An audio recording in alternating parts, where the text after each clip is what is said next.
जीवन में एक अच्छा इंसान बनना क्यों जरूरी है? क्योंकि अच्छा इंसान बनने से दूसरे को सुख पहुंचता है, आनंद पहुंचता है, इसलिए अच्छा इंसान बनना ज़रूरी है। तो आप चाहते हो कि हम अपना जीवन दूसरे के इंसान की खुशी के लिए जिए, नहीं। अपनी खुशी ना देखें? जब इंसान दूसरों को खुशी पहुंचाता है तो वो खुशी कई गुना हो करके उसे ही प्राप्त हो जाती है, और जब इंसान दूसरों को दुख पहुंचाता है तो वही दुख कई गुना हो करके उसे प्राप्त होता है। इसलिए दूसरे को सुख देने का मतलब है अपने आप को ही सुख देना। इसके लिए एक कहानी मैं आपको सुनाना चाहूँगा।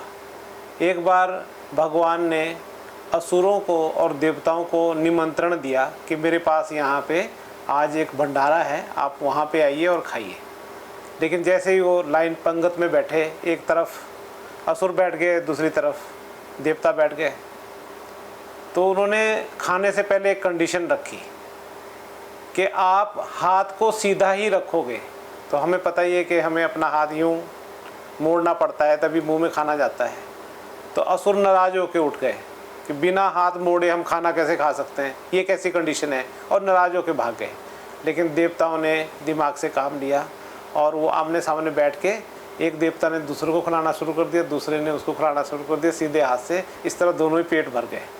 इसका तात्पर्य ये है कि जब हम दूसरों को सुख पहुंचाते हैं तो वो सुख कई गुना होकर के हमें मिलता है। ये प्रकृति का नियम है। कर्म प्रदान विश्व रचि राखा, जो जस कीन सो तस फल चाखा। आशा है आपको समझ में आ गई होगी। जी अंकल, धन्यवाद।